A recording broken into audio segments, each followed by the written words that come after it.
Pessoal, tudo bem com vocês? Como é que vocês estão? Sejam muito bem-vindos, muito bem-vindas aqui a mais uma aula aqui do SES de Direito Administrativo. Hoje uma aula especial, gente, uma aula live, tá certo? Uma aula live aí de Direito Administrativo. Eu sou o professor Adriano Bezerra, para quem ainda não me conhece. Hoje a gente vai fazer um mergulho de forma rápida, direta, e extremamente estratégica aí nos 10 temas de direito administrativo que mais caem na prova de vocês, tá certo? Na primeira fase especificamente. Eu tenho certeza, gente, que vocês já sentiram aquela sensação, meu Deus, direito administrativo ele é enorme. Eu não sei por onde eu vou começar. Relaxa, tenha calma, relaxa, que nos próximos minutos aqui da nossa aula aqui, nos próximos provavelmente 40 minutos, que é o que eu planejo aqui para entregar esse material para vocês, eu vou trazer o mapa que vocês precisam ter dos pontos mais importantes incidentes aqui da prova de direito administrativo, tá certo?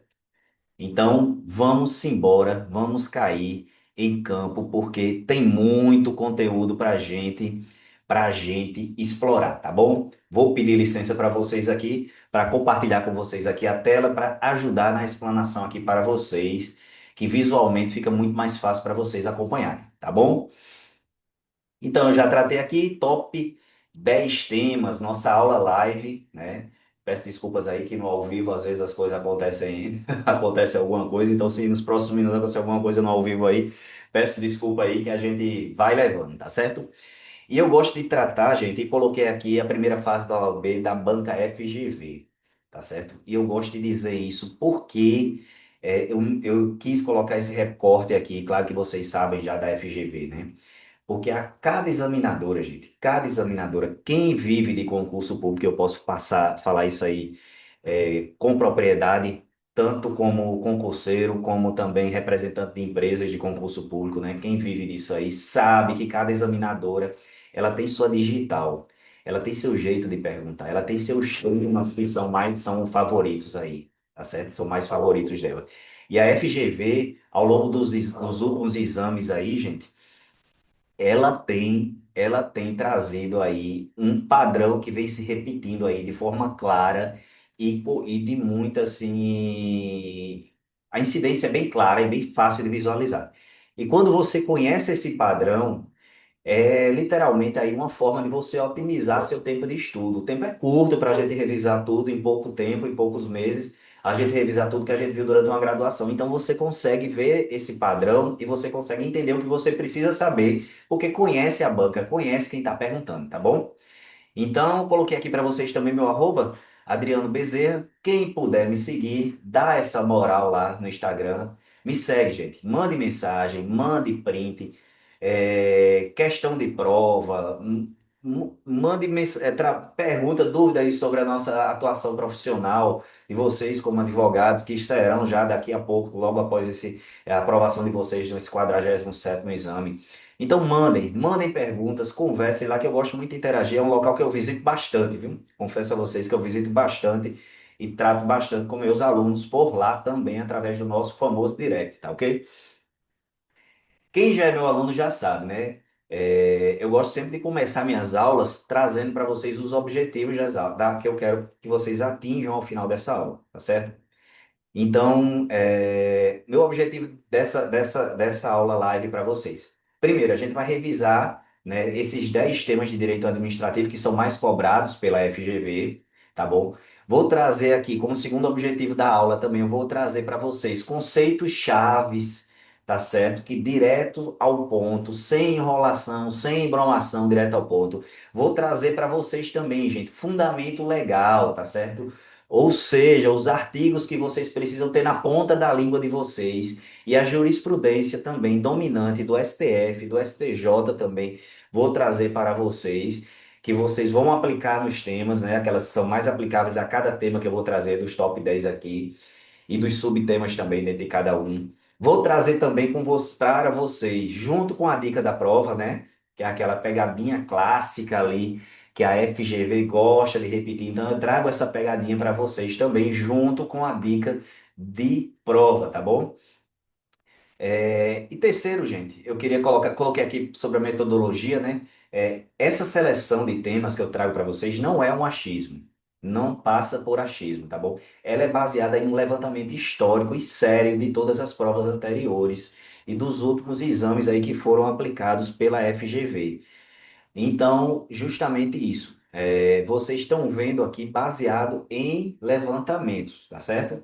Levantamento objetivo e histórico de todas as provas. Então, a probabilidade de cair esses 10 temas aí da forma como a gente vai trazer aí é muito alta, tá bom? E no final, gente, eu ainda gosto, como muitos também sabem, quem já são meus alunos já conhecem, eu trago sempre um quadro resumo aí com para vocês com esse tema consolidado aí dos 10 temas, né? Consolidados por tema, para você exatamente poder visitá-los na véspera da prova, tá bom? Vamos embora?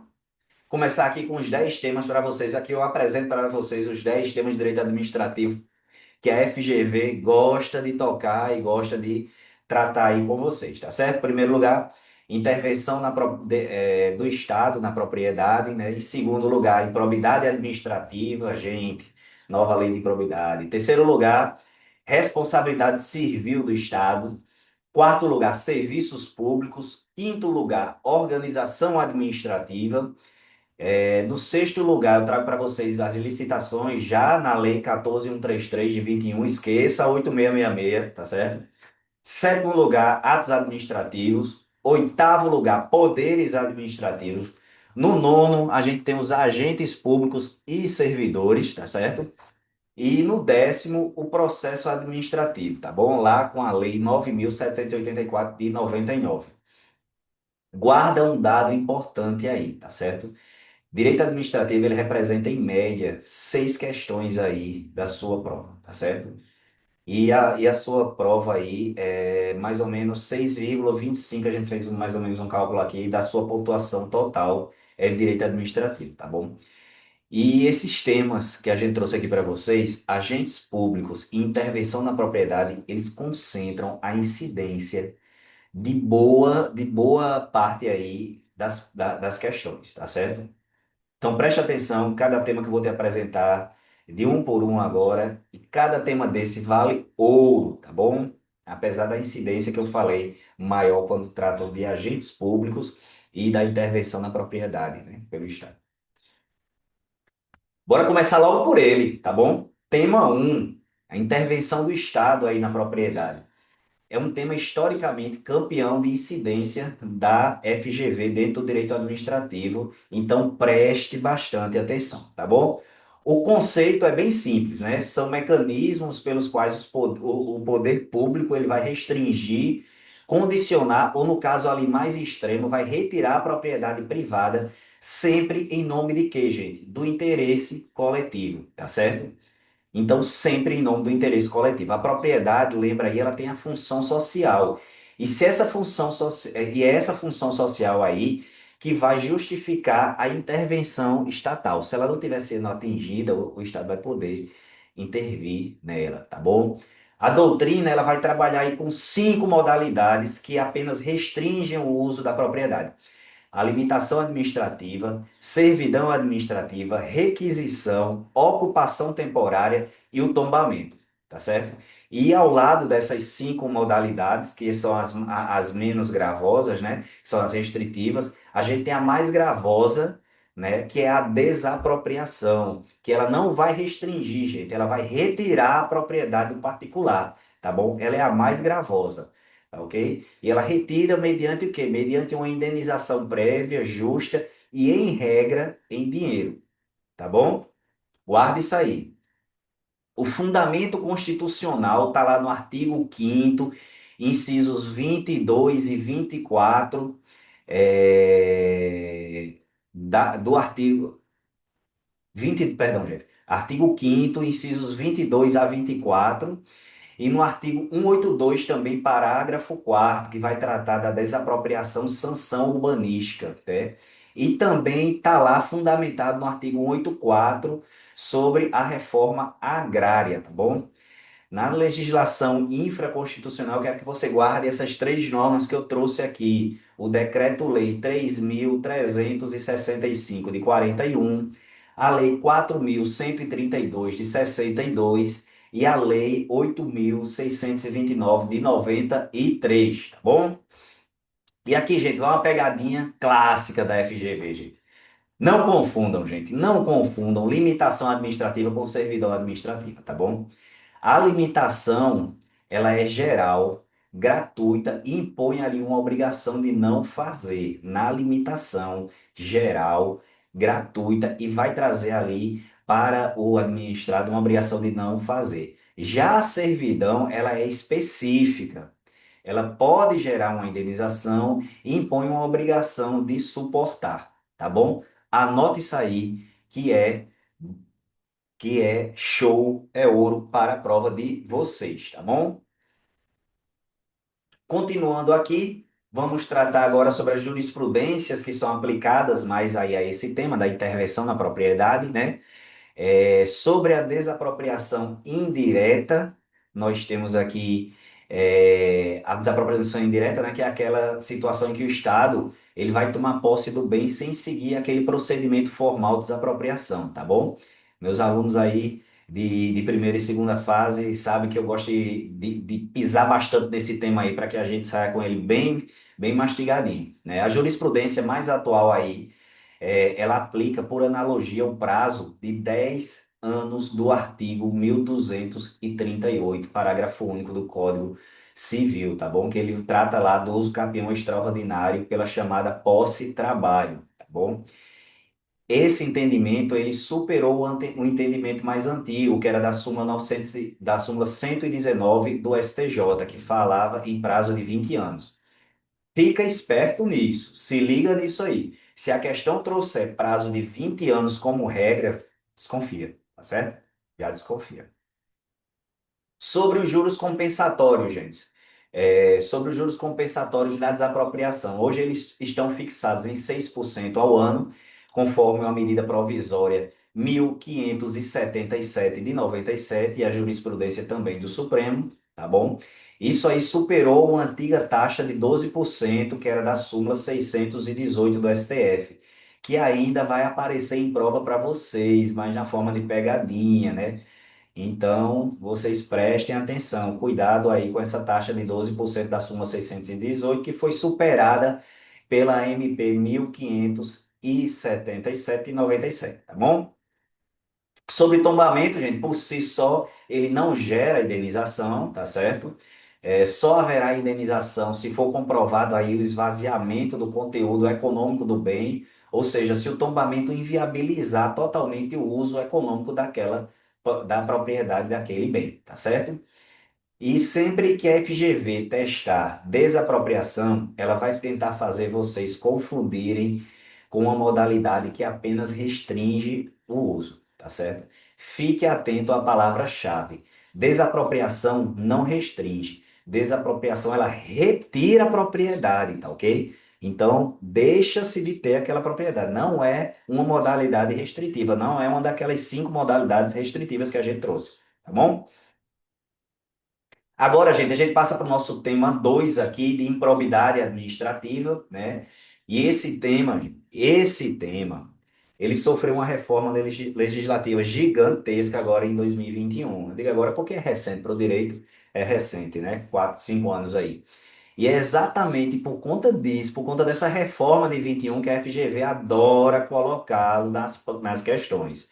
Mudança de lei é prato cheio para pegadinha de prova, tá certo? Então, gente, vamos lá. O nosso fundamento constitucional aqui da improbidade administrativa é o artigo 37, parágrafo 4º da Constituição, né? Os atos de improbidade, eles importam em suspensão dos direitos políticos, na perda da função pública, na indisponibilidade dos bens e no ressarcimento ao erário. Gente, observação, na forma e gradação prevista em lei, tá certo? De acordo com cada forma e gradação que está previsto lá em lei, tá bom? E que lei é essa? É a Lei 8.429 de 92, mas hoje, gente, cuidado, como eu disse no começo, ela tem que ser lida sempre com a redação dada pela 14.230 de 21, tá bom? Que é a chamada Lei da Reforma da Improbidade. A lei ela trabalha ali com 3 categorias de atos improbos: o enriquecimento ilícito, o dano ao erário e o atentado aos princípios da administração, que estão, respectivamente, nos artigos 9, 10 e 11 da 14.230/21, tá bom? E aqui está a mudança que é mais importante de todas e você precisa gravar, gente. Gravem, gravem. Eu sei que é simples para quem já estudou, mas grave. A 14.230, ela extinguiu aquela modalidade culposa do artigo 10. Antes, bastava negligência para configurar aí improbidade por dano ao erário.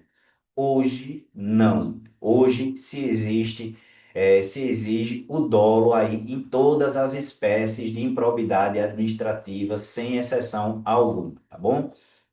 Outra mudança relevante aí é que a legitimidade para propor a ação de improbidade ela passou a ser exclusiva do MP, tá bom? Acabou aquela legitimidade concorrente que a própria pessoa jurídica lesionada tinha antes da alteração de 2021, tá bom?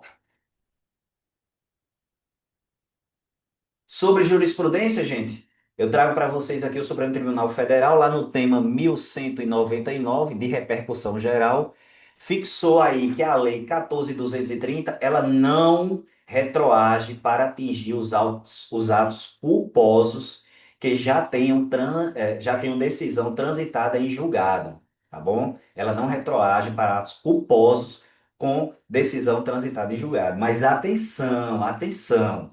Ela retroage em benefício do réu nos processos que ainda estão em curso.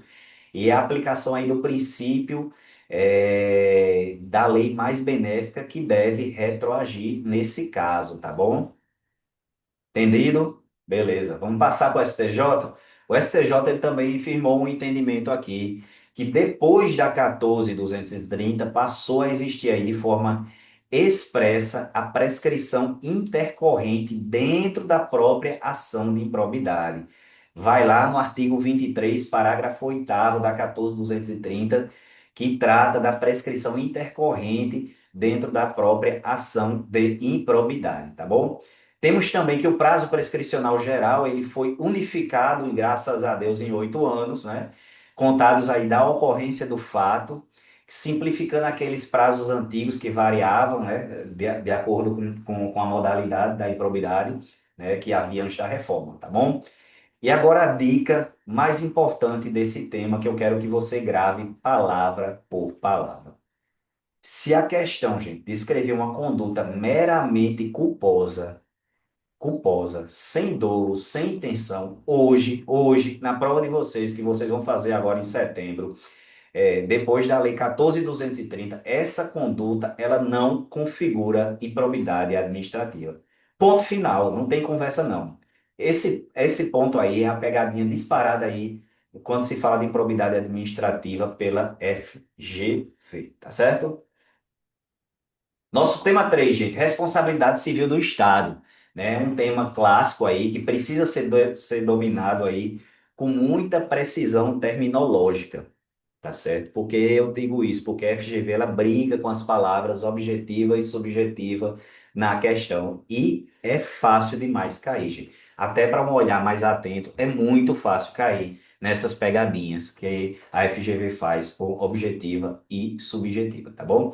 O fundamento ele está lá no artigo 37, parágrafo 6º da Constituição Federal, né? As pessoas jurídicas de direito público e as de direito privado, prestadoras de serviço público, elas respondem objetivamente pelos danos que são causados pelos seus agentes nesta qualidade, guarde isso, pelos agentes na qualidade de agente público, né, dos danos que eles causarem a terceiros, tá bom?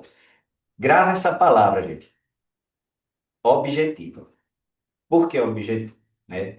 A teoria que é adotada é a teoria do risco administrativo, que ela admite as excludentes culpa exclusiva da vítima, caso fortuito e força maior e fato de terceiro, tá bom? Não confunda a teoria do risco administrativo com a teoria do risco integral, que não admite as excludentes, ela é reservada para hipóteses excepcionais, como dano nuclear e dano ambiental, tá bom? A regra é responsabilidade objetiva por conta da teoria do risco administrativo, certo? É, vamos lá. E lembrando que vocês precisam saber da teoria do risco integral, né? Que não tem essas excludentes e ela é reservada aí para as hipóteses excepcionais que eu trouxe para vocês de dano nuclear e dano ambiental. A própria Constituição, gente, ela assegura também o direito de regresso contra o agente público causador do dano, tá bom? Mas atenção aí, esse direito de regresso, ele só vai existir se o agente tiver agido com culpa ou com dolo, tá certo? Ou seja, a responsabilidade do Estado perante a vítima, ela é objetiva, tá certo? Mas a responsabilidade do agente perante o Estado na ação de regresso, ela é subjetiva. Guarda isso. O Estado perante a vítima é objetiva e a do agente perante o Estado, ela é subjetiva. Para responsabilizar o Estado, você vai precisar de três elementos apenas: a conduta do agente, o dano e o nexo de causalidade, ok? Não exige prova de culpa ou de dolo do agente para poder responsabilizar o Estado, certo? E por fim, a doutrina ela vai distinguir aí a omissão específica da omissão genérica, né? A omissão específica vai ser quando existe um dever legal específico de agir e a responsabilidade continua sendo objetiva, tá bom? Já na omissão genérica aí é em que a responsabilidade ela passa a ser subjetiva pela chamada teoria da culpa administrativa, certo? Jurisprudências, né? E dica aí de prova para vocês. Dois precedentes do Supremo que vocês precisam conhecer de cor aí. O tema 940, que fala aí que o Estado vai responder objetivamente pela morte de um detento sob sua custódia estatal. Isso aí existe, gente, porque é um dever legal específico do Estado de zelar pela integridade física de quem está sob sua guarda, sob sua custódia, tá certo? Tema 130, em que as pessoas jurídicas de direito privado de serviço público, e aí você pensa numa concessionária de ônibus, por exemplo, tá certo? Elas respondem objetivamente por danos causados a terceiros, tá bom? Sejam eles usuários ou não daquele serviço, né? Quem é meu aluno lembra do exemplozinho aí que eu trouxe lá de uma pessoa que está atravessando e um ônibus passa e um ônibus acaba atropelando, tá bom? E aquela pessoa nem era usuário, mas ela pode responsabilizar o Estado por isso, objetivamente. Antes desse julgamento, gente, havia uma dúvida, né? Se o usuário teria ou não que provar essa culpa, tá certo? Mas hoje em dia essa dúvida não existe mais. A responsabilidade é objetiva, tá bom? Sobre os atos legislativos e atos jurisdicionais, a regra aí é que eles não geram a responsabilidade civil do Estado, salvo, como sempre, hipóteses excepcionais, como a lei que foi declarada inconstitucional, um erro do judiciário, uma prisão que ultrapassou o tempo que foi fixado lá naquela sentença, né? E essa última aí, ela está prevista da prisão no artigo 5º, inciso 75 da Constituição, tá bom? Toda vez que envolver, gente, é, uma questão aí, eu trago como dica para vocês aqui, coloquei como uma dica aqui da FGV, uma questão envolvendo concessionária ou permissionária de serviço público que causou um dano, o gabarito correto, o correto, ele vai falar em responsabilidade objetiva, tá certo? Procura a palavrinha responsabilidade objetiva. Se a alternativa lá disser responsabilidade subjetiva, ela quase sempre estará errada, tá certo? Procura essa palavra lá. Nosso quarto tema, serviços públicos, gente. E costuma aparecer combinado com o nosso tema anterior de responsabilidade civil do Estado, tá certo?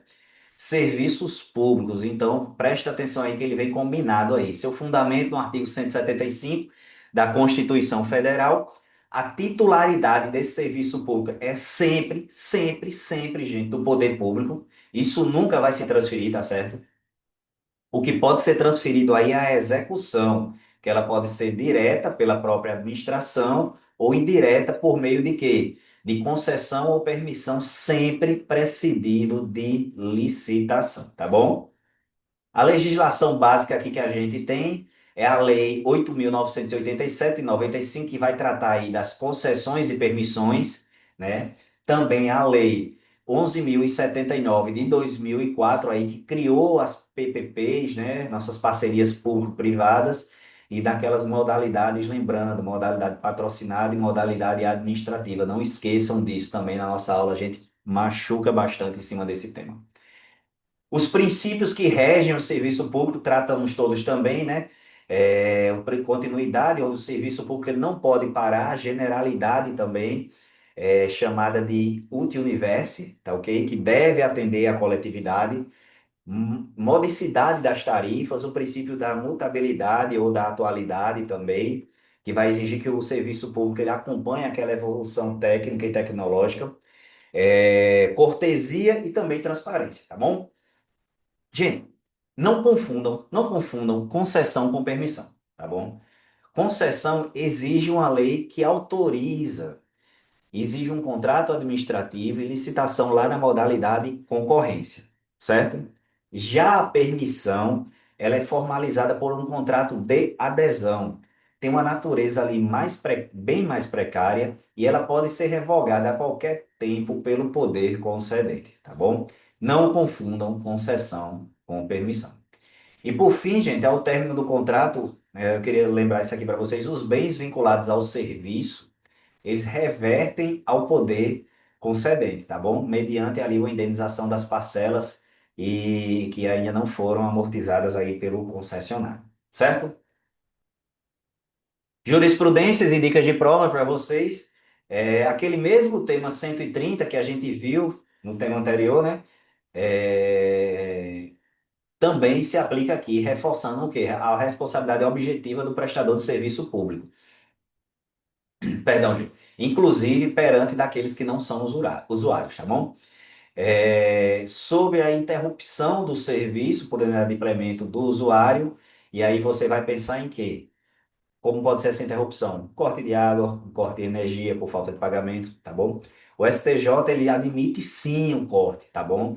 Desde que seja precedido de aviso prévio, tá bom? Mas atenção e atenção, gente, atenção. Supremacia do interesse público é sempre pesada aí, né? Sempre, sempre, sempre, sempre. Um dos princípios mais impactantes, né? Então prestem atenção aí. Essa possibilidade desse corte ela é resguardada, tá bom? Quando colocar em risco a coletividade, o interesse público aí. Como, por exemplo, eu não vou cortar a energia de um hospital e órgãos aí que sejam essenciais, policlínicas, que sejam órgãos de segurança que são essenciais para o interesse público, tá bom? E o princípio, gente, da continuidade aqui quero trazer para vocês, também limita a chamada exceção do contrato não cumprido contra a administração. Ou seja, em regra, o concessionário ele não pode simplesmente parar de prestar o serviço alegando que o poder público não pagou, tá bom? A exceção só é permitida quando o inadimplemento estatal for superior a 90 dias. Isso aí você vai buscar lá no artigo 39, parágrafo único da nossa Lei 8.987, tá bom? Uma dica de prova para vocês sobre serviços públicos: não confunda concessão comum com PPP. Na concessão comum, não tem contraprestação pecuniária do parceiro público, tá bom? Não existe essa contraprestação. Já na PPP, seja ela patrocinada ou administrativa, da Lei 11.079, existe sim a contraprestação pecuniária do poder público ao parceiro privado, tá bom? Isso é uma pegadinha recorrente da FGV. Passando para o nosso próximo tema, tema 5, organização da administração pública.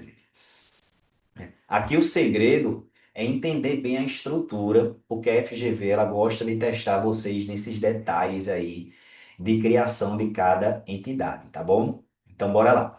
O fundamento está lá no Decreto-Lei 2000 de 1967, artigos 4º a 6º, tá bom? Que a administração pública, que a estrutura da administração, gente, Ela é dividida aí em direta, que com os próprios entes federativos, né, e seus órgãos, e indireta aí, que aí já é composta pelas autarquias, pelas fundações públicas, empresas públicas, sociedade e economia mista, tá bom? E aqui cai um ponto muito importante. Conforme o artigo 37, inciso 19 da Constituição, a autarquia ela é criada diretamente por lei específica, tá bom?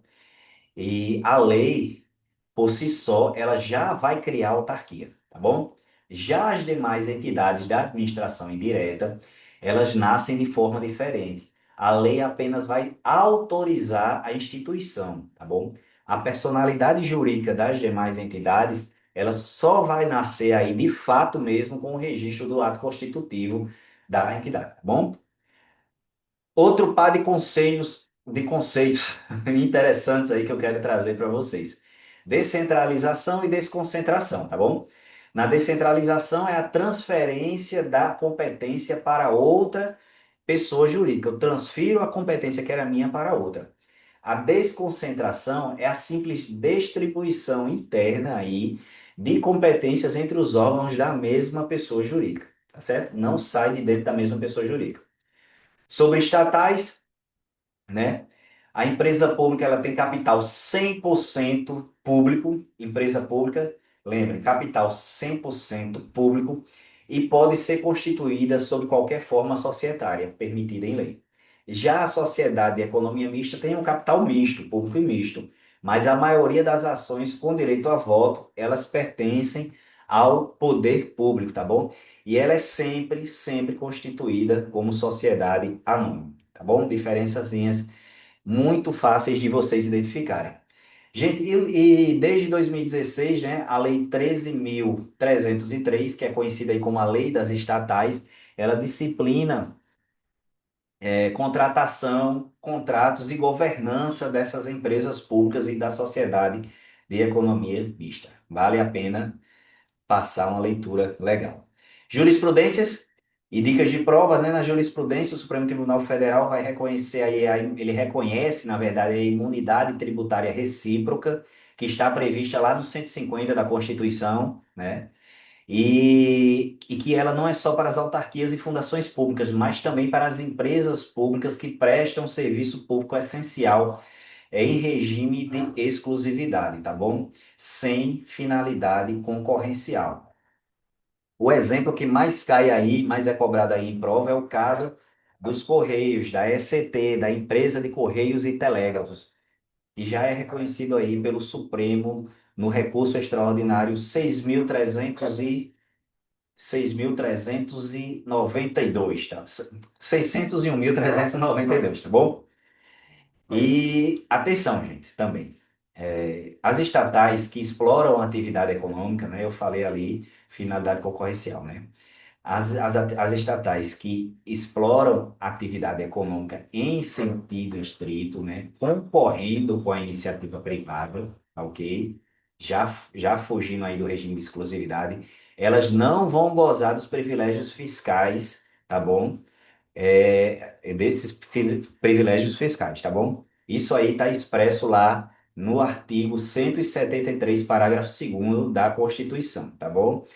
Lembrar aí que elas vão gozar desses privilégios quando não existir aquela finalidade concorrencial, tá bom? Mas aquelas que concorrem com a iniciativa privada, tá ok?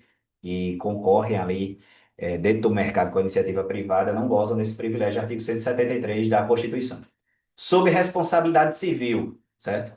Autarquias e fundações públicas de direito público respondem objetivamente, conforme já vimos lá no artigo 73, no artigo 37, parágrafo 6º, tá bom? Já as estatais que exploram atividade econômica seguem ali, em regra, o regime comum de responsabilidade civil, salvo quando também prestam serviço público, ok? Dicasinha de prova: não troquem criação por lei específica, que é exclusivo da autarquia, por autorização por lei, que é a fórmula usada para as demais entidades da administração indireta, tá bom? Não troque criação por lei, que trata somente das autarquias, por autorização que é as demais. A FGV adora inverter aí essas expressões para confundir vocês, tá certo? Licitação, gente. Bora para licitação, tema 6. Tema praticamente obrigatório aí em toda a prova. Vai cair uma questão de licitação, eu tenho certeza, gente. Tenta seja questões de vocês aí, direito administrativo, vai cair porque tem lei nova. O que é que eu falei? Quando tem lei nova, a FGV gosta de catucar, tá certo? Então, vai puxar bastante pegadinha. O fundamento constitucional da licitação, artigo 37, inciso 21, tá bom? A licitação é a regra para, para as contratações públicas, ressalvados os casos especificados lá na legislação. E aqui vai um marco temporal importantíssimo. A 14133 de 2021 revogou integralmente, gente, a 8666 de 93, tá certo? No meu tempo, quando a gente estudava, chamava 8666 de lei de outra coisa ruim aí, que eu não quero mais dizer porque já está revogada, tá bom? E também revogou a lei do pregão, a 10.520 de 2002. Isso aconteceu de forma definitiva a partir do fim daquele período de transição da vacatio legis lá, que ocorreu em abril de 23, tá certo? Ou seja, hoje em dia, né, hoje em dia, passados mais de 3 anos aí, para a primeira fase de vocês, vocês devem estudar exclusivamente a 14133, tá bom, gente? Vamos para as modalidades. As modalidades atuais da 14133, elas são pregão, concorrência, concurso, leilão e diálogo competitivo, tá bom? Essa última aí é uma grande inovação da Lei 14133 de 2021.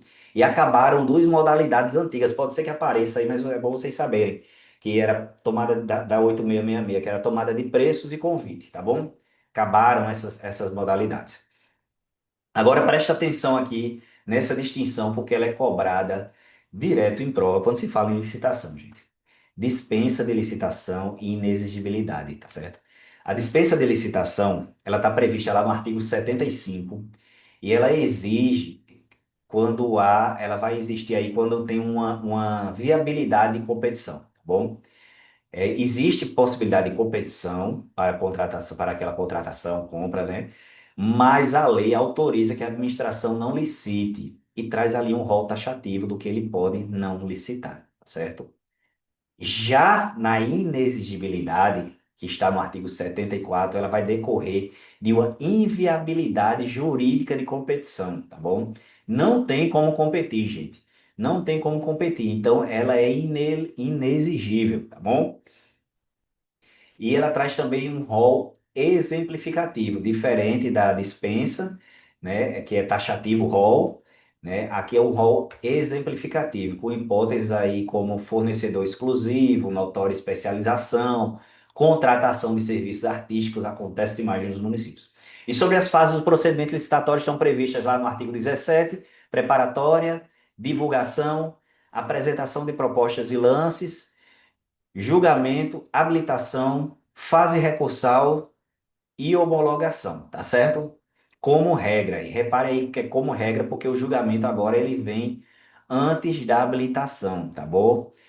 Que é uma inversão em relação à lógica anterior da Lei 8.666, tá bom?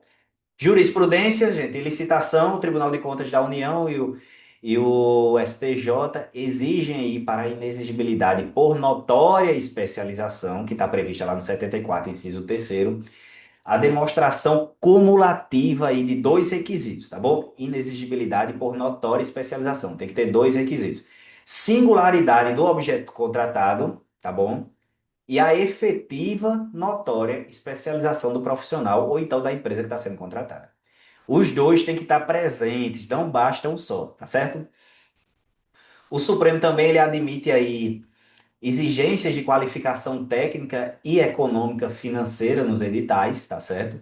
Desde que sejam proporcionais e necessárias para atingir e garantir a execução daquele contrato, tá bom?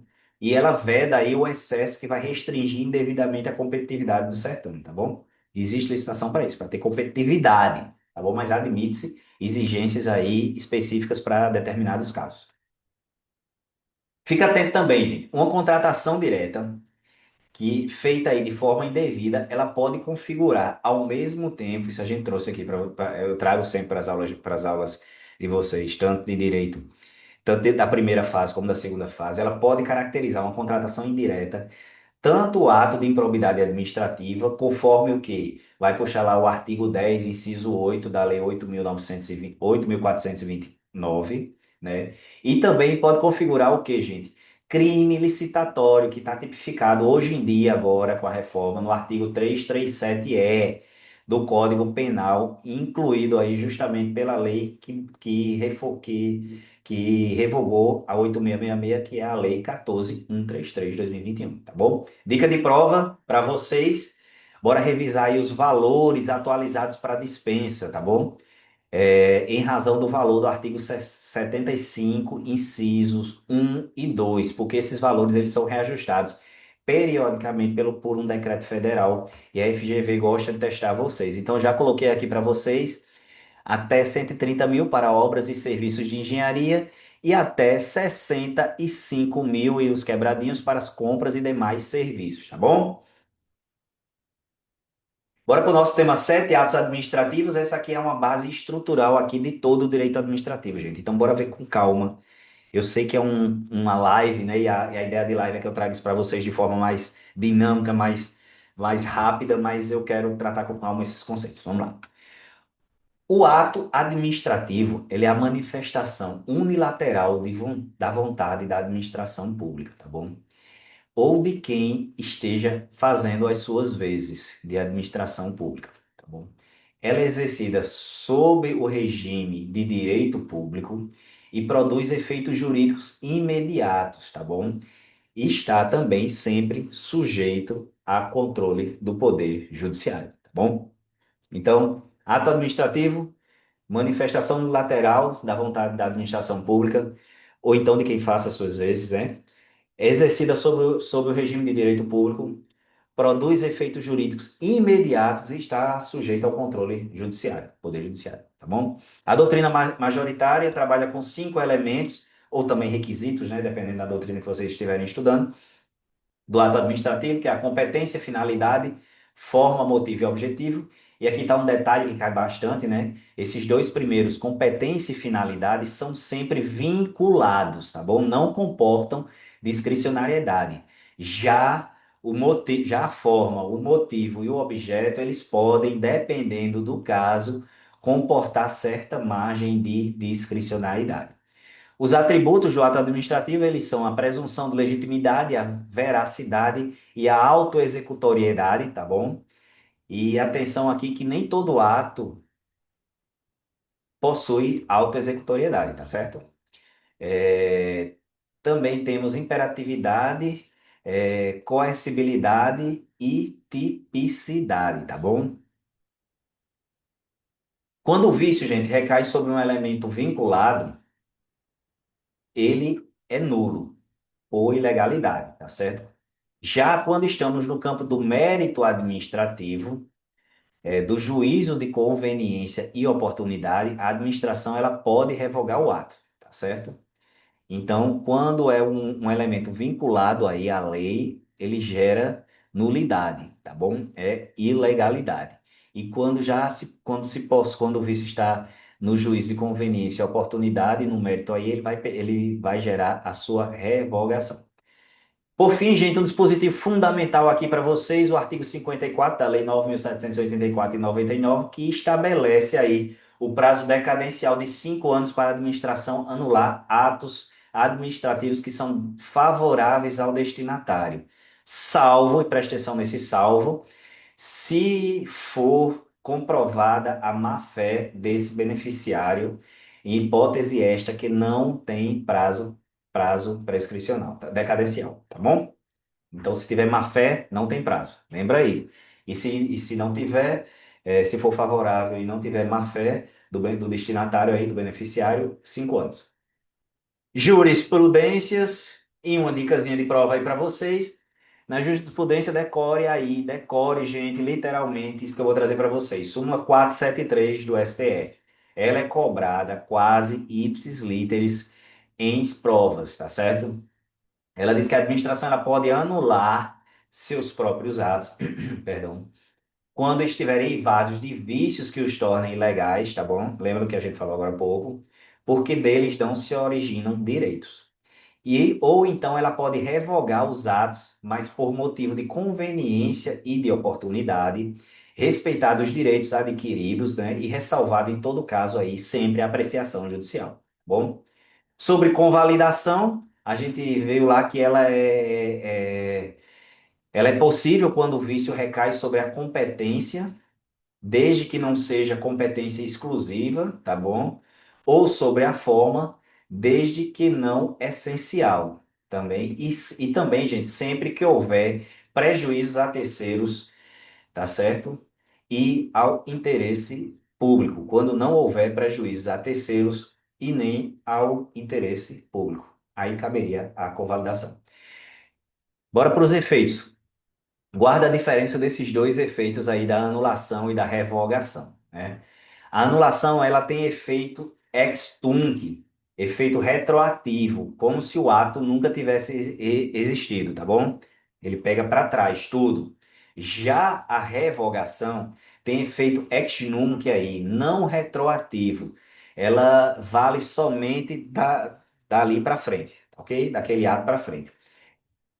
Observem também, gente, dica aí de prova. Se a questão falar ilegalidade, o instituto correto é anulação, tá bom? Que ela pode ser provocada aí por qualquer interessado, pela administração pública de ofício ou pelo judiciário.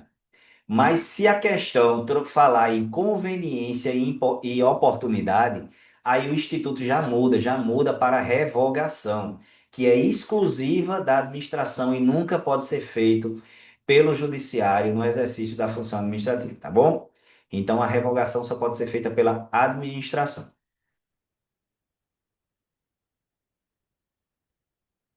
Nosso oitavo tema, gente, aí é poderes administrativos. Vamos passar rapidamente aí pelos cinco poderes para vocês. Poder vinculado, não é bem um poder autônomo, mas sim um atributo presente aí em todo ato. A lei não deixa nenhuma margem de escolha, existe apenas uma conduta que é possível aí diante dos requisitos legais, tá bom? No poder vinculado. Quando a gente trata aqui, gente, do poder discricionário, que ao contrário do vinculado, vai conferir ali à administração uma margem de liberdade, né? Vai poder fazer o juízo de conveniência e oportunidade, mas sempre dentro dos limites da lei, apesar de ter essa margem de liberdade, é dentro do que a lei determina, a lei dá a margem, tá bom? E aqui vale reforçar o controle judicial sobre o ato discricionário, é um controle de legalidade, tá bom? Nunca de mérito de legalidade que ele pode anular, nunca de mérito que ele pode revogar, tá certo?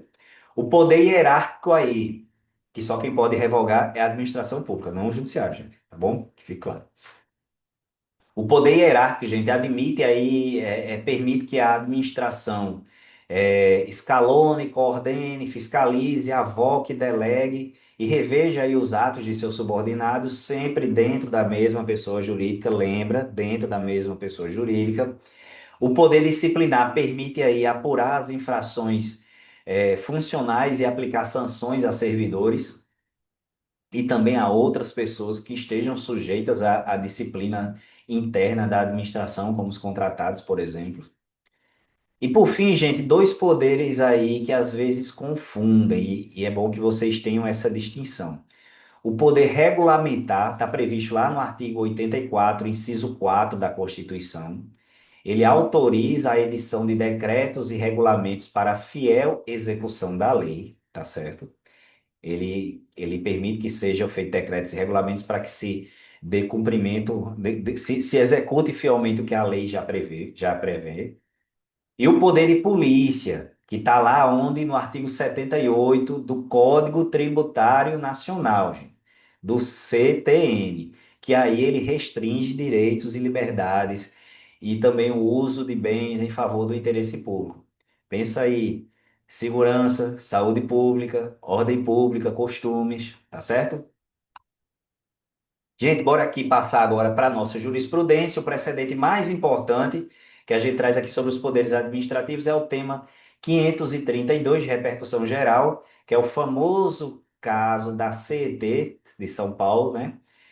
O Supremo decidiu lá que é constitucional delegar a pessoas jurídicas de direito privado, integrantes da administração indireta sob regime público, as etapas de consentimento e fiscalização do poder de polícia. Só essas duas etapas, consentimento e fiscalização. Por exemplo, a aplicação de multas de trânsito por uma sociedade de economia mista, tá certo? Agora, atenção, gente. Atenção. Permanece indelegável a edição de normas e a imposição de sanções mais gravosas, tá bom? Que estejam ligadas aí ao exercício do poder de império do Estado. Os atributos do poder de polícia são dois, né? É a discricionariedade, que é regra, e a autoexecutoriedade e também a coercibilidade, gente. São três, perdão. É que o tempo vai passando e a gente vai preocupado aqui em passar tudo para vocês. Então são três: discricionariedade, autoexecutoriedade e coercibilidade. A regra é a discricionariedade, em regra. E um decreto regulamentar, gente, ele jamais pode inovar uma ordem jurídica além dos limites da lei que ele está regulamentando. Se isso acontece, o decreto é ilegal, tá bom? A lei traz os limites que devem ser regulamentados. Se ele extrapolar isso aí, é ilegal. E memorize essa frase. Liberdade dentro da lei se chama discricionariedade, tá bom? E é legítima. Já a liberdade contra a lei está sempre errado.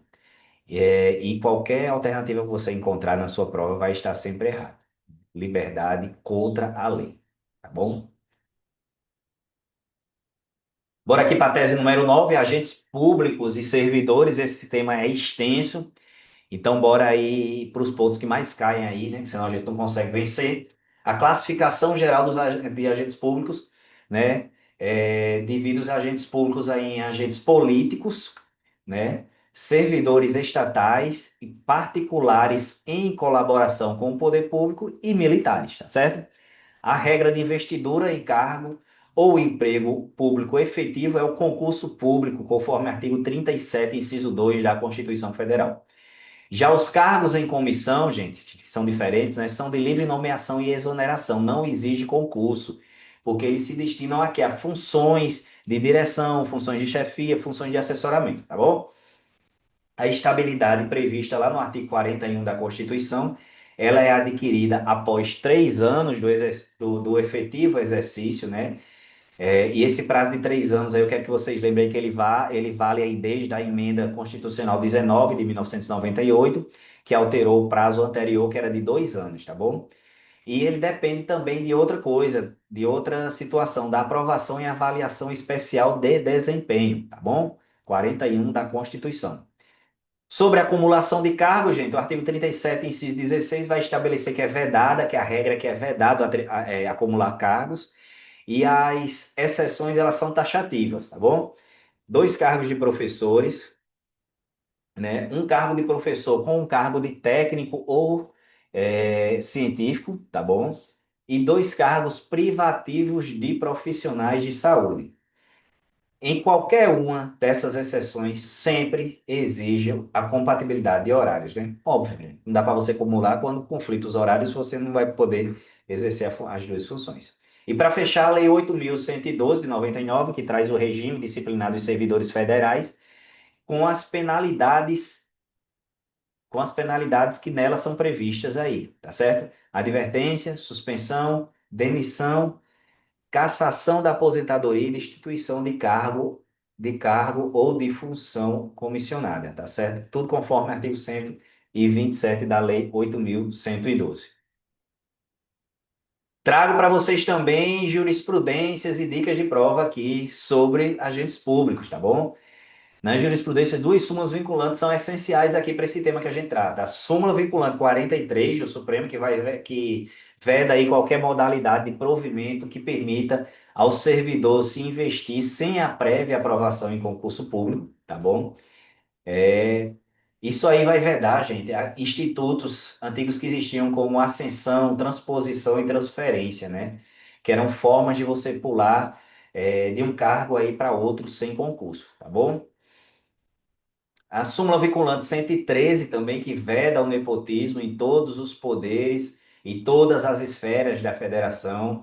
Ou seja, ela veda a nomeação de cônjuge, companheiro ou de parente até o terceiro grau, ou afins aí para em comissão ou cargos de confiança, ressalvado apenas aqueles cargos de natureza política, né? Quem viu lá a aula, quem assistiu nossas aulas lá de agentes públicos, a gente tratou bastante sobre essas ressalvas, sobre essas exceções. Vamos tratar aqui sobre o nosso procedimento administrativo disciplinar, o PAD, que assegura o contraditório e ampla defesa ao servidor, e ele pode dispensar a instauração aí de sindicância prévia quando os fatos já estiverem suficientemente delineados aí nos autos, tá bom? Memoriza aí os prazos prescricionais da Lei 8.112. Memorizem, gente. 5 anos para infrações puníveis com demissão, cassação e de aposentadoria, tá certo? E também de destituição de cargo em comissão, 5 anos, e 2 anos para suspensão. E também o prazo de 180 dias para advertência, tá certo? Vai diminuindo aí. 5 anos para infrações, demissão, cassação de aposentadoria ou disponibilidade e destituição de cargo em comissão, 2 anos para suspensão e 180 dias para advertência, tá bom? Esses números são frequentemente testados aí de forma trocada nas questões da FGV para confundir vocês, mas vocês não vão cair porque vocês estão sabendo.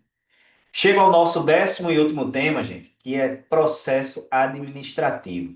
Ele é regido ali pela Lei 9.784 de 1999.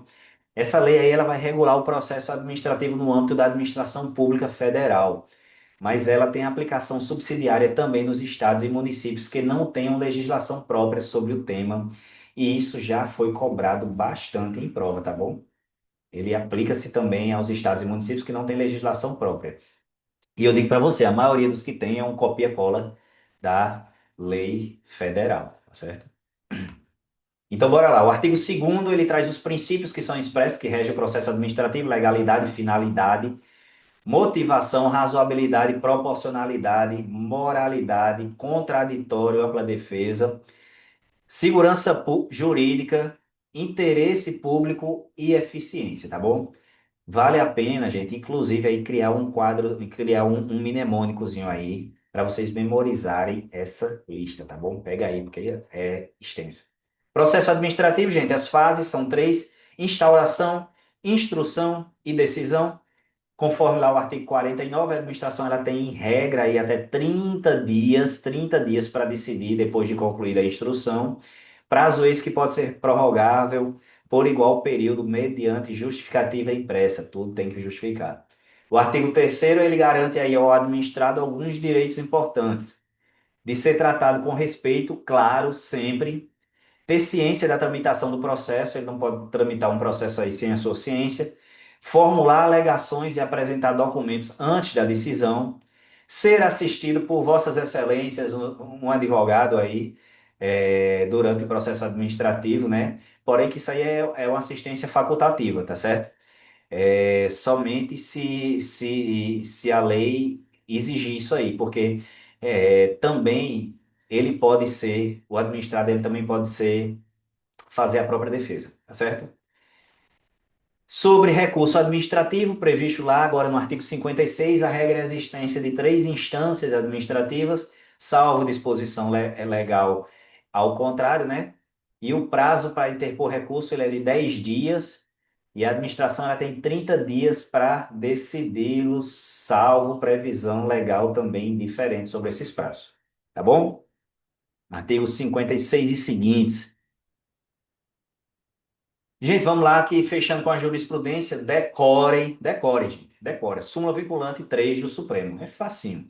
3. Ela vai assegurar o contraditório e ampla defesa nos processos perante o Tribunal de Contas, sempre que a decisão puder resultar em anulação ou revogação do ato administrativo que beneficie o interessado. Mas, porém, contudo, todavia, exceto, exceto na apreciação da legalidade de ato inicial de concessão de aposentadoria, reforma ou pensão. Lembra, tem essa exceção, aposentadoria, reforma ou pensão. Essa exceção aí do finzinho aí da súmula 3 é a que mais confunde candidato na prova, então grava aí que é cobrado bastante. Sobre a vedação, a reformatio impégios, né, que está previsto lá no 64, parágrafo único, é possível agravar sim a situação do recorrente em sede de recurso administrativo, mas prestem atenção, desde que lhe seja dado ciência prévia, para que ele possa se manifestar antes da decisão final, tá bom? Nos artigos 5.3 a 5.5 temos a convalidação, a anulação, tá certo? Defeitos sanáveis podem ser convalidados pela própria administração, desde que não causem prejuízos a terceiros nem ao interesse público, tá bom? Pode ser sanável. Pode ser sanados. Isso. Podem ser convalidados, perdão. Gente, dica final aí. O prazo decadencial de 5 anos do artigo 59 para anular os atos favoráveis ao administrado, tá certo que a gente falou? Ele simplesmente não existe quando ficar comprovada a má-fé desse rapaz. Agiu de má-fé. Então não tem aquele prazozinho de 5 anos, tá bom? Nesse caso, a administração ela pode anular a qualquer tempo, desde que tomar conhecimento, tá certo? Trago aqui para vocês que já, quem já é meu aluno já sabe que eu gosto.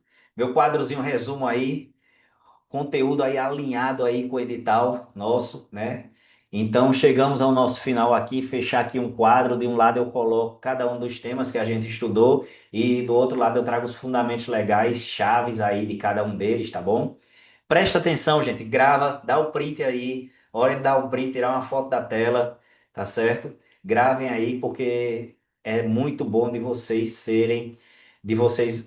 lerem isso aí antes da prova, tá bom? Revisitar esse quadro aí, tá certo? Na véspera lá do dia 6 de setembro, vocês deu uma olhadinha. Ele foi feito para ser sua última leitura antes de entrar na sala de aula, da sala, né, do exame lá, né? Não, às vezes não é sala de aula, dependendo do local que vocês estão fazendo.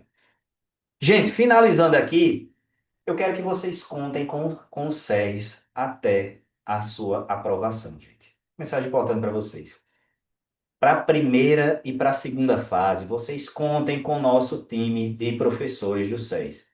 Cada uma das disciplinas do edital, desde direito constitucional até direito tributário, passando ali por ético profissional, todos nós temos professores altamente capacitados aí para trazer para vocês de forma clara, de forma objetiva, o que vocês precisam saber para sair com a carteirinha de vocês na mão, tá certo?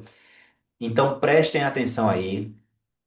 A primeira fase nós temos uma equipe disponíveis para vocês, então nos disponibilizando para vocês, né? Nossa primeira fase da prova está prevista aí para 6 de setembro, tá bom? Né? E a prova prática profissional lá para o dia 18 de outubro.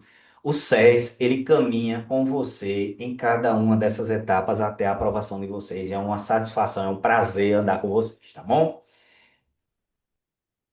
E eu trago para vocês aqui, caso seu interesse seja na segunda fase, ali por direito administrativo, né?